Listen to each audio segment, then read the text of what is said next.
आप सभी को गणेश चतुर्थी की हार्दिक शुभकामनाएं। आज संयोगात्मक रूप से हमारी शिव तत्व लीला वर्णन में भी गणेश जन्म का ही विचार बिंदु विषय चल रहा है, उसी को हम यहाँ पर प्रस्तुत करने का प्रयास कर रहे हैं।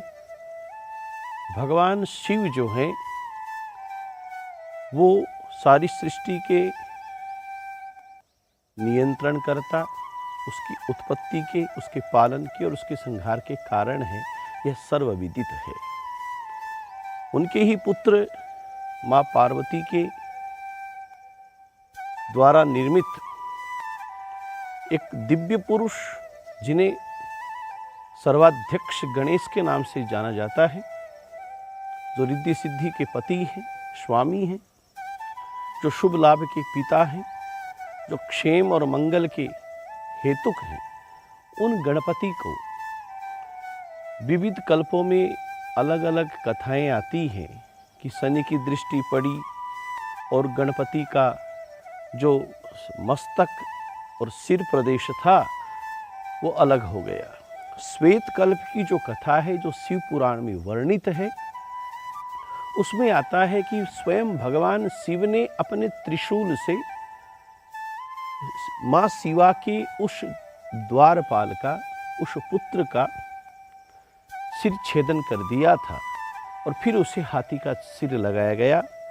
ब्रह्मा जी और नारद जी ने कथा कही और सुनी है शिव पुराण की। ब्रह्मा जी महाराज नारद जी से कहते हैं कि श्वेत कल्प में एक समय माँ पार्वती के पास में उसकी दो सखियाँ जया और विजया पहुँची और उन्होंने बातों बातों में कहा कि जितने भी गण हैं, जितने भी परिरक्षक हैं, सेवादार हैं, वो सब भगवान शिव के ही आज्ञाकारी हैं। आपकी सेवा के लिए तो कोई रहता ही नहीं है, आपका सबसे विश्वास पात्र कोई है ही नहीं इस कैलाश पर्वत पर। माँ शिवा ने भी महसूस किया कि बात तो सही है और एक दिन माँ पार्वती स्नान कर रही हैं और भगवान शिव अपने द्वारपालों को भेदते हुए सहसा माँ पार्वती के सन्मुख तक पहुंच जाते हैं। माँ पार्वती बड़ी लज्जित होती है और उन्होंने बड़ी दृढ़ निश्चय के साथ में उस समय जब वो उबटन से स्नान कर रही थी तो अपने शरीर के मैल के द्वारा एक दिव्य पुरुष का निर्माण किया, जिसका सौष्ठव शरीर था और बड़ा ही सुंदर अद्भुत बालक सामने प्रकट हुआ। उसने हाथ जोड़कर माता पराम्बा पार्वती से प्रणाम करते हुए निवेदन किया कि मैं कौन हूँ, मेरे लिए आपका क्या आदेश है। तो मेरा पुत्र गणेश है, जो गणों का ईश है वो गणेश है। मैं तुझे सबसे श्रेष्ठ गण बनाना चाहती हूँ।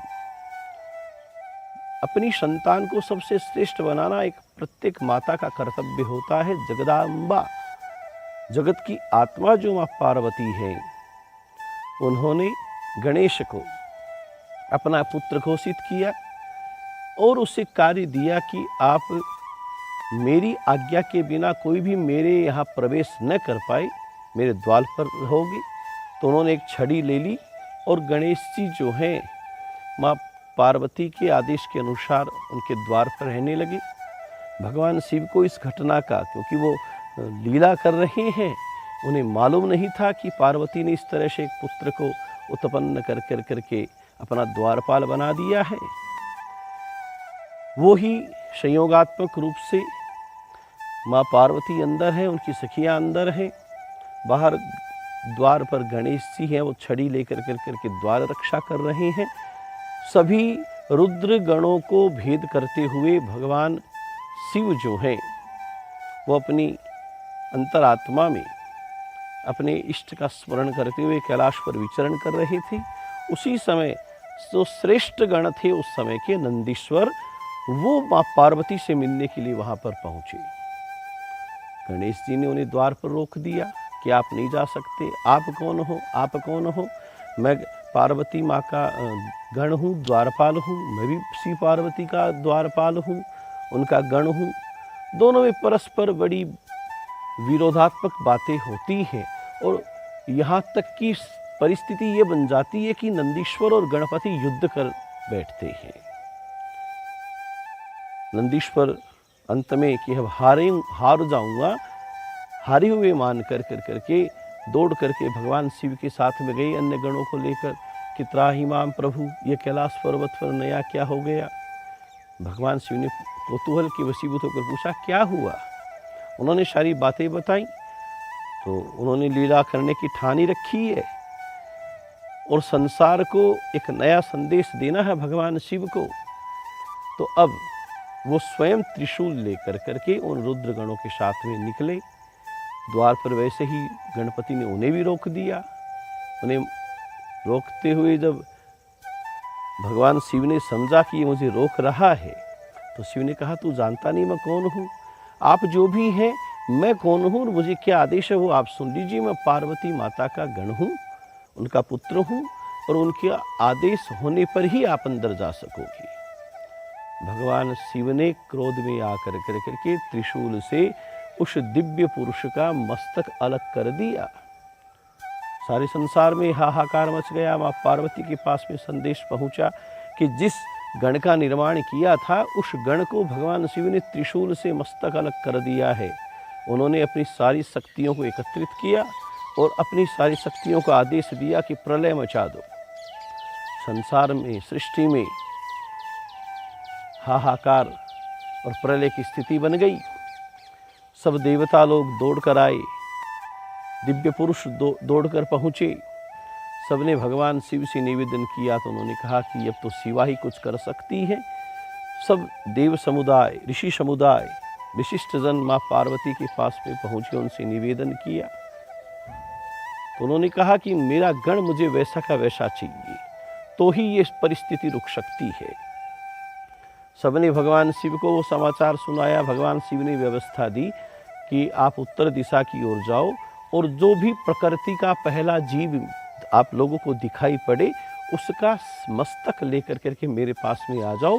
मैं वो मस्तक वैसा का वैसा ही इस गण के लगा दूंगा।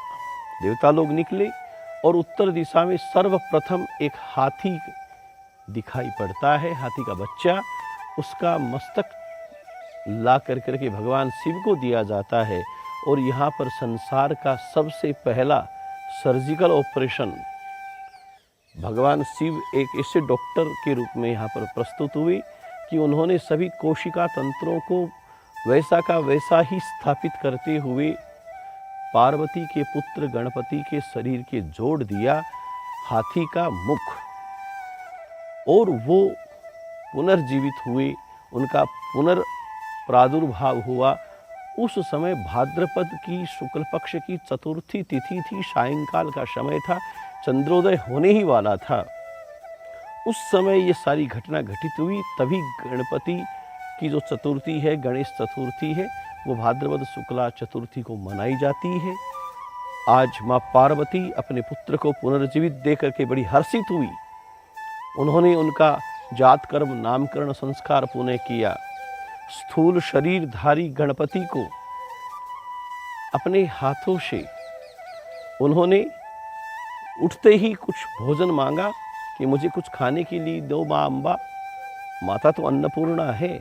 उन्होंने दिव्य खड़रस पदार्थ जो है, मधुर पदार्थ जो है, वो गणपति को भोग में प्रस्तुत कर दिए और उसके बाद में स्थूल शरीरधारी कुशाग्र बुद्धि वाले, दिव्य दृष्टि वाले, एक दंत खड़ानन के ही भाई जो गणपति हैं, उन्होंने अपने माता पिता और समस्त देव समुदाय को नमन करते हुए, उनके चरणों की वंदना करते हुए, उन्हें प्रणाम करते हुए उनसे निवेदन किया कि मेरा अब क्या कार्य होगा, मुझे इस संसार में रहकर क्या करना होगा। जय शंकर।